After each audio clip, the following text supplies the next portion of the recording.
En este video les contaré la historia de la mitología de los orishas y su diferencia con el candomblé y la umbanda. ¿Sabías que Yemanjá no es una orisha de los mares? Todo eso y más lo verás en este video.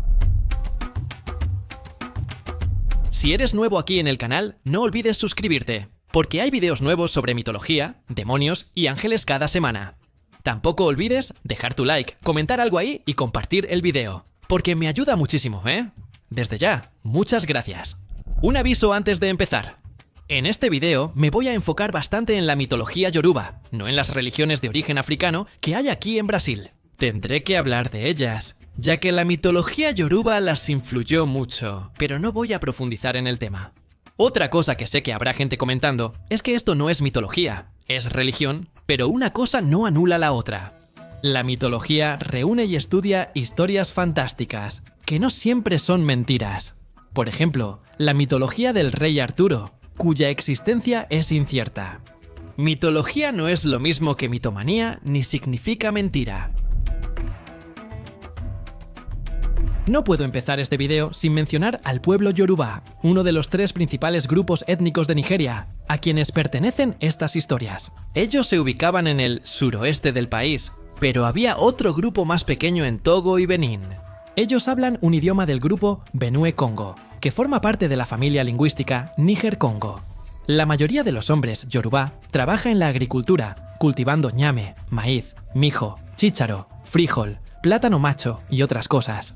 Y otros también trabajan con el nombre Yoruba. Llegó a nosotros en 1826 gracias al capitán Kleptor, quien trajo un manuscrito de Osa, una región árabe en el occidente de África. Al principio, Yoruba se usaba para referirse a los pueblos que estaban cerca del río Oyo ahí, río Oyo y Yoruba, ¿verdad? Sin embargo, varias ciudades terminaron desarrollándose, y ellas también eran consideradas Yoruba, aunque esas personas no se consideraban un grupo. Cada una tenía su propio idioma y cultura. Claro que el idioma era comprensible entre ellos, y las culturas eran muy parecidas, tanto política como religiosamente hablando. Y cada uno de estos grupos tenía su propio reino, y su propio grupo étnico. Ellos eran gobernados por un rey, al que llamaban Oba, y ese Oba también era considerado un sacerdote allí en el reino. Él necesitaba tener cerca de su palacio los templos de las principales deidades de la ciudad. Estas deidades eran llamadas orishas. Algunos reinos son Oba, Oyo, Ejibá, Ejibabó, Ejebú, Ejexá, Ekiti, Ondo, Okoko y Owo. Y por supuesto que esos reinos terminaban entrando en conflicto entre sí, principalmente por causa de tierras. Y, dependiendo de la ciudad, las principales deidades terminaban cambiando. En Abel-Kutá, las principales eran Odudua, Obatalá, Obalufán, Sangó, Ogum, Exu e Ifá. Sin importar la ciudad, la sociedad se basaba en la religión. Ahí estaban básicamente todos los recursos. Las tierras e incluso el pueblo era considerado perteneciente a los orishas. Incluso cada pronunciamiento del gobernante se consideraba casi divino. Curiosamente, los santuarios de esas deidades solían estar cerca del palacio. En las periferias, como en la orilla del río Oxum, había un santuario de la deidad homónima. En la periferia de Abel-Kutá estaba el Lumurá, santuario de los ejibás, deidades menores. Las reglas que servían para la sociedad también estaban basadas en los mitos. Esa religiosidad era tan fuerte que creó culturas casi teocráticas, no solo para los Yoruba, también para el pueblo Fon. La divinidad creadora de los Fon se volvió Morisa, pero después hablo de eso. Según esta religión, existía como una comunicación entre dos mundos, que es el mundo Ayé, que sería la tierra, y Orun, que sería el cielo divino. Estos dos mundos se comunicaban mediante una fuerza llamada Axe. En los rituales, el ciclo vital terminaba con el Axexe, el ritual funerario. Ocurre el paso de un Arae, un ser humano, hacia la vida tras la muerte. En Orun también hay Eboas, ofrendas que restituyen el Axe y mejoran el destino. En el caso de las historias mitológicas, son muy importantes para mantener viva la cultura y los símbolos. Yoruba se les llama itans, que serían relatos orales. Es importante hablar de esto, porque quizá notaron que nunca mencioné un libro sagrado de la religión yoruba. No hay documentos escritos de estas historias, por eso existen varias versiones. En cada ciudad y cada persona puede terminar contando la historia de una manera diferente. Como por ejemplo, la historia de Shango. Puede ser contada de una forma en una ciudad, pero en otra puede haber una versión completamente diferente. Tomen en cuenta que al llegar a la parte de los orishas, pueden encontrar una versión distinta a la que ya conocen sobre el orisha correspondiente. Quienes practican religiones de origen africano en Brasil seguramente reconocieron casi todos los términos que mencioné. Como he dicho, no soy un gran conocedor de esas religiones. Al investigar la mitología yoruba y hablar con personas, notas diferencias con las religiones locales. Empezando por los seres de las religiones. Por ejemplo, los Exus, Exu Calavera, Exu Trancarrúa y Exu Giramundo. Me parece muy chido su apariencia. En la mitología yoruba, Exu es el mensajero de los orishas. Recibe las ofrendas y las lleva a Oxalá.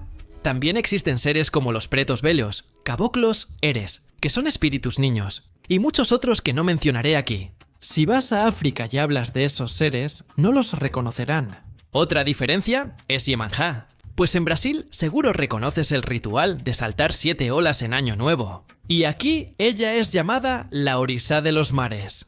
Sin embargo, en la mitología yoruba está Olokun, y él es el orisha de los mares. Iemanjá en realidad sería otra orisha de los ríos, también en Brasil. Según entiendo, no sé si estoy bien. ¿Alguien puede corregirme en los comentarios? Los orishas son fuerzas de la naturaleza, que median entre Dios, Lorun y la humanidad. Ellos no serían exactamente dioses, aunque fueran divinidades, porque divinidades, en este caso, me refiero a aquello que proviene de lo divino. Al leer algunos citas, se nota que en la mitología yoruba, algunos orishas, como Shango, Ojosi y Ogum, sí son considerados dioses. Varias veces son llamados dioses del trueno, de la caza y de la forja o de la guerra. Una curiosidad es que una vez yo estaba platicando con una persona del candomblé y ella terminó diciéndome, no sé si eso aplica solo a su rama o a todo el candomblé. Me pareció interesante que Lorun, quien sería Dios, sea el mismo Dios del cristianismo. Creo que ya saben cómo los orishas llegaron a Brasil, ¿verdad? ¿Qué? Es de una manera muy triste que a través de la esclavitud, cuando las personas fueron traídas desde Nigeria, terminaron siendo impedidas de ejercer su fe. Entonces, ¿cómo hicieron eso? A través del sincretismo, que es cuando terminas juntando dos religiones y manteniendo algunas cosas de las visiones originales. Varios santos y personajes cristianos fueron asociados con los orishas. Exu se asoció con San Antonio, Oxalá con Jesús o el Señor del Barrio, Ogún con San Jorge, Ojosi con San Sebastián o San Antonio, y Sangó con San Pedro o San Jerónimo, o Mulú, San Lázaro o San Roque e Yemanjá, junto a Nuestra Señora de las Candelas o de la Concepción. Lo que hace que, cuando buscas Yemanjá en Google, ella aparezca como si fuera blanca, ¿no? Lo cual es algo extraño, ¿verdad? Al decir que los orishas se relacionan con los santos y representan a Dios, queda claro que no son demonios, ¿no? Al inicio, el mundo era un pantano lleno de agua, imposible para vivir. Bueno, encima de ese lugar extraño estaba Orun, que era el cielo donde vivían Olorun y todos los demás orishas, que a veces hasta bajaban a ese lugar para jugar ahí, siempre usando las telarañas que quedaban colgadas en el vacío. Todavía no había tierra firme ni hombres viviendo ahí, pero una vez Olorun llamó a Orihan, el gran orishá, y le dijo que bajara allá abajo y creara la tierra firme. Para ese trabajo, le entregó una concha con tierra, una paloma y una gallina. Con un pie de 5 dedos, Orishá bajó al pantano y puso la tierra de la concha. Luego colocó la paloma y la gallina, que empezaron a escarbar. Sin embargo, esparcieron la tierra gradualmente hasta que se formó tierra firme en todos lados. Orishá regresó a Orun y le dijo a Olorun que lo hizo bien. El Señor Supremo entonces decidió probar si el trabajo estaba bien hecho, así que envió a la tierra un camaleón. Bajó, pero no pudo caminar bien porque la tierra no estaba firme. Regresó y contó toda la experiencia, diciendo que la tierra era grande, pero aún no estaba seca. En la segunda bajada pudo caminar normalmente. Vio que la tierra estaba bien, así que regresó diciendo que era lo suficientemente buena para que todos pudieran vivir allí. Ese lugar más tarde fue llamado Ife, que significa morada amplia. Luego, Olorun envió a Orishá de vuelta a la tierra para plantar árboles y dar alimento y riquezas a los hombres. Lluvia regó los árboles. Así comenzó todo. En Ife, durante la semana de 4 días, Orishá creó el mundo y todo lo que existe. Esa es una versión de la creación del mundo, pero hay muchas más. Una de ellas dice que Obatalá, cuando recibió los objetos de la creación, pasó por una región que era custodiada por Exu, y Exu siempre recibía algunas ofrendas para dejar que alguien pasara por ahí. Como Obatalá no le dio nada, Exu lo hizo dormir de un golpe. Entonces, Dudu tomó todos los objetos. Eso fue lo que creó el mundo. Obatalá perdió la oportunidad de crear a la humanidad, pero aún así hizo al hombre y la mujer. Usando el barro que le fue dado por Naná, la vieja Orishá, él modeló los barros y el soplo de Uludumaré, que es otro nombre para Dios. Dio la vida y el mundo, entonces se completó. Ogum es uno de los orishás más poderosos, señor de la forja, fuego, caza, política y guerra. Tiene características que recuerdan a Ares de la mitología griega. Él es muy impulsivo y fuerte. Algunas historias explican cómo llegó a ser así. El orishá dice que, en un cierto momento, cuando él estaba muy irritado, tomó su espada y la clavó en el suelo. Estaba abriendo un gran agujero y saltó. Luego fue al Orún y se convirtió en orishá. Ogum es hijo de Emanjá y Ogum Dodua, hermano y rival de Sangó, con quien siempre compite. También es hermano de Exu y Ojosi y tiene relaciones con algunas orishás como Oxum y Oya. Una de las historias que lo involucran cuenta que, en una ocasión, los orishás necesitaban limpiar algunos árboles de un terreno para tener más espacio. El primero que quiso intentar eso fue Osain. Sin embargo, su machete estaba hecho de un metal blando y no duró mucho tiempo, terminando por romperse. Otros lo intentaron, pero nadie logró cortar todos los árboles. Ogum, que había recibido el secreto del hierro, tomó su machete y cortó los árboles fácilmente. Todos le preguntaron qué material estaba usando, y él dijo que era hierro, y que lo había recibido de su padre. Todos lo envidiaron, porque ese metal ayudaba en la siembra, caza y guerra. Lo presionaron para obtener el secreto, pero él no quería decirlo a nadie. Entonces, los otros orishás se reunieron y decidieron ofrecerle todo a Ogum, incluso la corona, con tal de que él les enseñara todo sobre Ogum. Aceptó, pero incluso siendo rey, seguía siendo cazador, y decidió entonces irse al bosque por un tiempo, sin avisarle a nadie. Cuando regresó, estaba todo sucio. Los otros orishás se enojaron y lo expulsaron de ahí. En Iri, él fundó una casa y enseñó sobre el hierro a los hombres, quienes aún lo veneran. Eshu es uno de los orishás más geniales de la mitología yoruba, porque él es como un embaucador. Él es mensajero de los orishás, pero no igual que Hermes de la mitología. Eshu cuida de las encrucijadas y puede llevar las ofrendas a los otros orishás. Por eso, siempre debe ser servido primero. Eshu es muy rápido y poderoso. Según una historia, casi devoró el mundo entero por su insaciable apetito.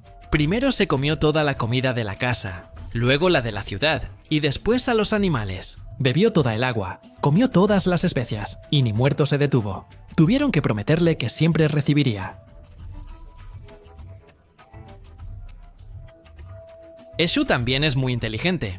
Una vez estuvo acompañando a Oxalá durante la creación de los humanos, y solo observando, aprendió el arte de la creación. Él había sido invitado a pasar un tiempo ahí en la casa de Oxalá, porque en realidad no tenía casa, ni río, ni hacienda, ni nada. Él notó que muchos visitaban la casa para ver a Oxalá, pero solo lo miraban y se iban. Eshu estuvo ahí 16 años. Un día, Oxalá le pidió algo, para que él se quedara en una encrucijada cerca de ahí, donde la gente pasaba para ir a su casa. Y no debía dejar pasar a quien no llevara ofrenda. Y como él tenía muchas cosas que hacer y no tenía tiempo para recibir las ofrendas, el Eshu tendría que recogerlas y llevarlas hasta Oxalá. Entonces, Eshu empezó a recibir todos los ebos, y reconociendo todo el esfuerzo de Eshu, Oxalá le dio una recompensa. Todos deberían llevar siempre una ofrenda para Eshu en las encrucijadas, sus Eshu. Sostenía un ogo, un fuerte garrote con el que alejaba a los irrespetuosos, y ahí vigila y espera a quien pase. Oshosi es el orishá del bosque, la caza y protector de los animales salvajes. Además comparte varias de sus características. Él es fuerte como un león, veloz como un leopardo, ligero como un pájaro, silencioso como un tigre, observador como un búho, se esconde como un armadillo, es vanidoso como un pavo real y trepa como un mono. Oshosi conoce y sabe todo sobre los animales. Y quien puso atención sabe que yo dije que Ogum también era un cazador. Y hay una historia que dice que fue él quien le enseñó a Ojosi el arte de la caza. En esa historia, Ojosi es hermano de Ogum, a quien Ogum quería mucho. Ogum regresó de la guerra y vio a Ojosi temblando de miedo. Y se enteró de que algunos enemigos habían invadido su aldea. Entonces, Ogum reunió todas las fuerzas que no tenía y empezó a luchar contra ellos durante toda la noche. Al amanecer, cuando todo había terminado, se sentó al lado de Oxosi y le dijo que podía estar tranquilo, porque siempre que lo necesitara, él estaría ahí para ayudar. Sin embargo, debía aprender a cazar y defenderse. Ogum le enseñó todo a Oxosi, quien ahora podía ir a la guerra tranquilo, ya que podía cuidar de sí mismo y de la aldea. Molú, Chapaná, Baluae o Zapatá es el orixá de las enfermedades, de la curación, y tiene dominio sobre los espíritus. Según los cuentos, al principio, Baluae era un niño muy desobediente, y un día, él estaba ahí jugando en un jardín que tenía muchas flores blancas, y su mamá le advirtió muy bien que no debía pisar esas flores de ninguna manera. Baluae fingió que ni escuchó, y además pisó las flores a propósito. Su mamá lo vio y no dijo nada, pero cuando el niño se dio cuenta, tenía el cuerpo cubierto de flores blancas. Con el tiempo, esas marcas se volvieron ampollas horribles. Baluae, por supuesto, se quedó desesperado y asustado, le pidió a su mamá que le quitara las ampollas. La mamá se negó. Respondió que eso pasó por la falta de respeto del chamaco, que era un castigo, pero que lo iba a ayudar. Tomó un poco de palomitas y las arrojó sobre su cuerpo, como si fuera magia. Las ampollas desaparecieron. Baluae salió del jardín igual que entró. Otra historia dice que Baluae fue de pueblo en pueblo buscando trabajo, pero nadie se lo dio. Se mudó al bosque, donde las picaduras de insectos le causaron heridas. Él se quedó viviendo ahí un tiempo, hasta que una voz misteriosa le dijo que era hora de volver a casa, porque su gente necesitaba ayuda. Al despertar, sus heridas ya estaban sanadas. Recogió sus cosas y se fue a casa. Al llegar a su aldea, todos estaban enfermos.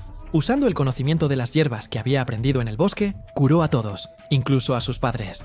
Y todos gritaron su nombre de Señor de la Tierra. Baluae Oxum es el principal guardián de los ríos, especialmente del que lleva su nombre, Oxum.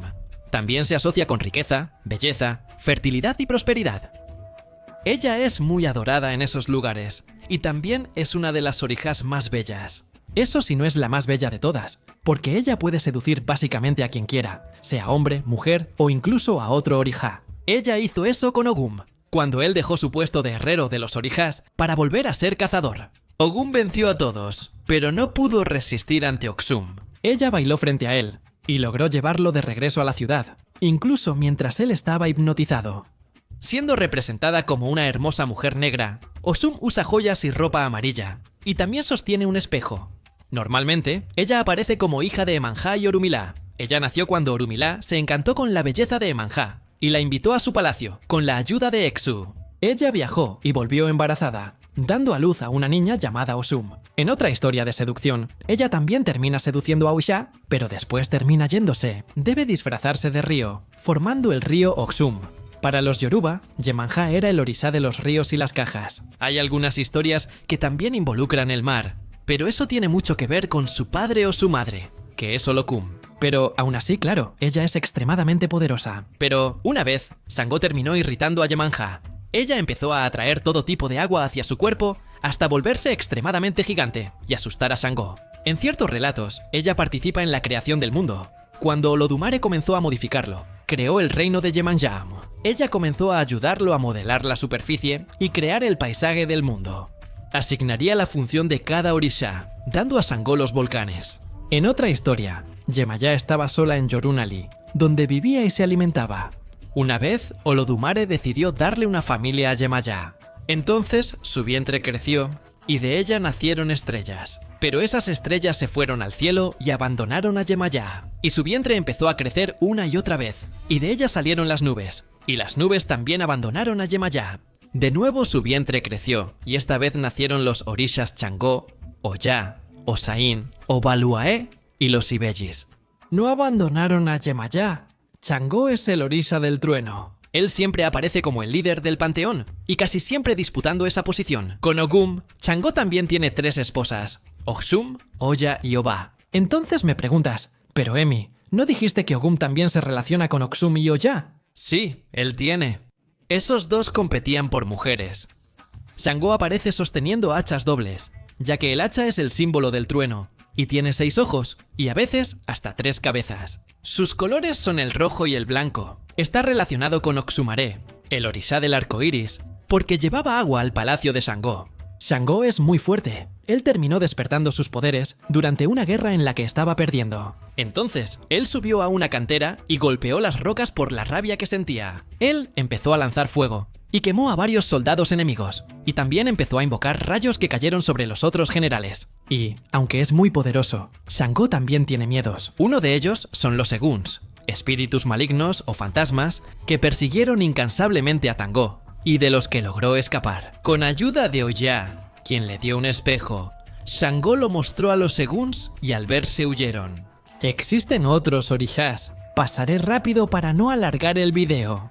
Claro que no voy a hablar de todos, pero voy a intentar hablar de la mayor cantidad posible. Como ya mencioné aquí, es el orishá de los fenómenos naturales, y ella incluso logró soplar un viento que casi tumbó al mundo entero. Oxalá u Obatalá, uno de los más importantes, creó el mundo y a los humanos. Nanamburuke, el orishá más antiguo, proviene de la mitología Fon, donde creó el mundo. Para los Yorubá, ella entregó el barro creador de la humanidad. Shumaré es el orishá del arco iris, que puede ser hombre o mujer. Oba es una orishá de la guerra que casi venció a Ogun, pero fue engañada por él y perdió. Osain es el orishá de las hierbas medicinales. Las Yami Oxorongá son brujas y mujeres pájaro, capaces de transformar la vida de alguien en un instante. Si te interesa conocer más sobre estos orishás, tengo una lista de reproducción de mitología yoruba y africana, con videos de Shango, Yemanjá, Oxaguiá, las Yami Oxorongá y más. La lista estará en la tarjeta, descripción y pantalla final para ti. Si llegaste hasta aquí, deja tu like. El video costó mucho trabajo. No olvides también suscribirte al canal para no perderte los próximos videos, compartir el video y comentar algo. Eso es. Gracias, nos vemos. Adiós.